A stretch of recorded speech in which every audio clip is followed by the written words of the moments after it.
Okay, I was saying that we are all back from the time of prayer. Nous sommes tous de retour du temps de prière. And today we are going to a special time with our friend Tina, Sister Tina.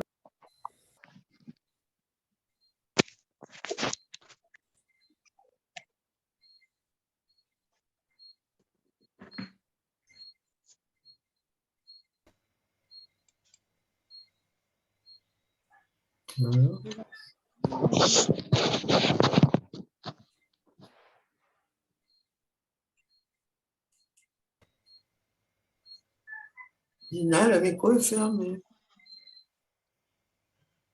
Le micro est ouvert, c'est bon. Je peux y aller? C'est bon? Je dis bonjour à tous. Bonjour Dina. Alors, le message que j'ai pour vous ce matin de la part du Seigneur, le titre est « La vie est dans le sang ». Vous savez, il y a un slogan qui dit « Donner du sang, c'est donner la vie ». Et c'est vrai. Le don de sang est considéré comme un acte d'altruisme. Excusez-moi 2 secondes, voilà. On sait que commercialiser le sang est interdit. Donc, donner de son sang, c'est un acte de générosité.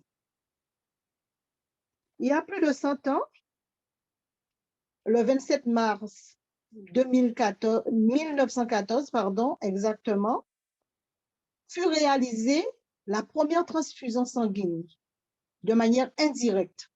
Et c'est le docteur Albert Husten à Bruxelles, en Belgique, qui a réalisé cet acte avec la citrate de sodium comme anticoagulant. En 1628, après la découverte de la circulation intraveineuse par le docteur William Harvey, et après plusieurs tentatives infructueuses, on commença à faire des transfusions sanguines directes entre 2 personnes. Et avant que le sang ne se coagule, évidemment. Après 1910, on découvrit qu'en ajoutant un anticoagulant et en réfrigérant le sang, cela permettait de le conserver, ce qui aboutit à la création de banques de sang. Si on dit d'un héros qu'il s'agit d'une personne qui se distingue par ses exploits, James Harrison, un octogénaire australien, pourrait s'y apparenter parce que pendant 60 ans, cet homme a donné régulièrement de son sang. Et cela lui a permis de sauver la vie de plus de 2 millions de bébés. Qui est James Harrison? Cet homme australien, né le 27 décembre 1936, a été surnommé par la presse australienne l'homme au bras d'or. En fait, il a fait don de plasma plus de milliers de fois pendant 6 décennies, soit une fois tous les 19 jours, il allait donner de son sang, en sachant qu'il faut laisser passer 14 jours entre chaque don. Cet Australien de 81 ans a eu la révélation de sa mission à l'âge de 14 ans, quand il a bénéficié de la générosité de donneurs anonymes après s'être vu retirer un poumon. Il a été opéré d'un poumon et il a eu besoin de sang. Donc, il a reçu du sang de diverses personnes. L'opération lui avait valu 3 lourds mois de convalescence. Parce que dès l'âge de 18 ans, l'âge légal pour donner son sang en Australie, il commence à donner régulièrement son hémoglobine. La particularité de son sang est constatée très rapidement. son sang contient des anticorps anti-D. Ce sont des anticorps extrêmement rares. Et ces anticorps permettent de lutter contre une maladie hémolytique du nouveau-né, la MHN. C'est un mal causé par les anticorps de la maman, de la femme enceinte, et ces anticorps de la maman détruisent les globules rouges du fœtus. Et cela cause des déficiences cérébrales, pouvant aussi entraîner une fausse couche. Donc, nous voyons qu'environ 17% des femmes enceintes, apparemment, souffriraient de cette maladie. Des experts estiment que la composition extraordinaire du sang de James Harrison serait due aux importants dons de sang dont il a été le bénéficiaire à l'âge de 14 ans.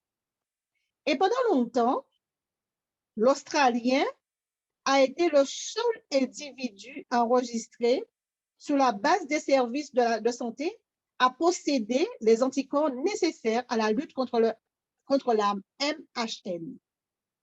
Et nous voyons qu'à la fin des années 1960, il collabore avec les médecins qui élaborent l'immunoglobine anti-D. La composition contient en majorité son sang et procède aux premières injections. Et nous voyons qu'aujourd'hui, en Australie, on compte 200 personnes dont le plasma présente des propriétés proches de celui de James Harrison. Après avoir donné de son sang pendant 60 ans, cet octogénaire a atteint l'âge limite pour faire don de son sang. Alors qu'il était âgé de 80 ans, il a arrêté de donner de son sang. Il a sauvé la vie, nous dit-on, de 2,4 millions de bébés, entre autres celle de sa propre petite fille, Tracey, en 1992. Et lui de dire, c'est probablement mon seul talent. Apparemment, il a donné de son sang 1173 fois. En général, quand un malade a besoin de sang, que ce soit sa famille, ses amis ou autres personnes, sont prêts à donner de leur. Et Jésus l'avait déjà dit, il n'y a pas de plus grand amour que de donner sa vie pour ses amis, selon Jean 15, verset 13. Mais nous voyons que Jésus a été le plus grand donateur. C'est lui qui devient le plus grand ami de l'humanité. Selon le verset de base, je ne vous ai pas lu au départ, Lévitique 17, verset 11, en effet, la vie de naître est dans le sang, selon la version de Louis II. Mais connaissez-vous la différence entre la vie humaine et la vie divine? Le sang qui circule dans nos veines transporte la vie humaine, appelée en grec la vie bios, c'est-à-dire la vie biologique. Et cette vie, c'est elle que nous avons hérité de nos parents. Elle transporte en tout l'héritage héréditaire inscrit dans nos gènes, caractère, tempérament, traits de personnalité, tendances et même maladies génétiques, etc. Et lorsque nous acceptons Jésus-Christ dans notre cœur comme Sauveur et Seigneur, nous naissons de nouveau. C'est une nouvelle naissance en ce sens que nous sommes affiliés à Dieu qui devient notre Père. C'est le sang de Jésus qui nous donne la vie en grec, la vie Zoé, qui signifie la vie divine. Donc, la différence entre la vie biologique, la vie bio, et la vie qui est la vie humaine, et la vie Zoé, qui est la vie divine. Jésus, par son sang versé sous la croix, donne la vie éternelle à quiconque croit en lui. Cela fait de lui le plus grand donateur de sang, c'est-à-dire de vie de l'univers. Mais connaissez-vous la puissance du sang de Jésus? La Bible dit que ce sang est plus fort que celui d'un être humain, selon Hébreux 12, verset 24. Cela signifie que peu importe la composition biologique de notre sang aujourd'hui, le sang de Jésus est plus fort que tous les globules qui circulent dans notre corps. Si ceux-ci ne sont plus capables d'assurer notre défense immunitaire, le sang de Jésus est suffisamment puissant pour véhiculer la vie Zoé dans notre corps afin de nous accorder la guérison, la vitalité et la pleine santé divine. Le sang de Jésus est plus fort que la puissance du péché autrefois. Le sang des animaux utilisé dans les sacrifices pour le pardon de nos péchés. Donc, nous voyons que le message de réveil que le Seigneur adresse à chacun d'entre nous en ces derniers temps est un message très simple, capable de sonder notre âme. Il se résume ainsi. Rien au monde ne peut empêcher le chrétien de marcher dans une communion victorieuse avec Dieu et d'être rempli du Saint-Esprit, sinon le péché sous une autre de ses nombreuses formes. Mais aussi, il n'y a qu'une seule chose capable de le purifier du péché avec tout ce que cela comporte de libération, c'est le sang de Jésus, l'agneau de Dieu. Aujourd'hui, nous pouvons recevoir les bienfaits de cette transfusion de vie opérée par Jésus sur la croix. Souvenons-nous que depuis 1844, Jésus est entré dans le lieu très saint et intercède en notre faveur en présentant son sang à son Père. Donc, frères et sœurs, activons la puissance du sang de Jésus dans nos vies et marchons dans la lumière. Renonçons à tout péché et engageons-nous aujourd'hui à dépouiller les œuvres des ténèbres afin que le diable et ses démons perdent leur pouvoir sur nous. Et Jésus les a tous vaincus à la croix, mais c'est à nous de rendre effective cette victoire dans nos vies en marchant dans la vérité. Que le Seigneur nous accorde la guérison et sa protection au travers du sang tout-puissant de Jésus. Amen. Amen, amen. Amen.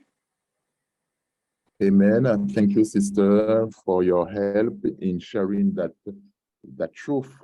Merci, notre sœur Dina, de nous avoir partagé cette vérité fondamentale concernant ce que Dieu fait dans nos vies et comment il intervient dans notre vie. Dina, we would like to ask you to have the final prayer. Dina, nous aimerions te demander d'avoir la prière finale avant de renvoyer tout un chacun. C'est à toi, Dina. D'accord. Prions. Let us Père pray. céleste, nous comprenons aujourd'hui la signification du sang de Jésus et le pouvoir qu'il a dans le ciel et sur la terre. Nous voudrions bénéficier des grâces attachées à ce sang. Pardonne-nous tous nos péchés, lave-nous nos cœurs dans le sang précieux de Jésus, afin que nous soyons de véritables enfants, nés de nouveau, des chrétiens authentiques, convertis de cœur et non de façade.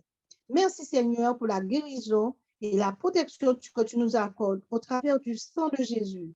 Bénis cette journée pour nous, nos proches, tous ceux qui nous sont chers et même nos ennemis. Au nom tout-puissant de Jésus, nous t'avons prié. Amen.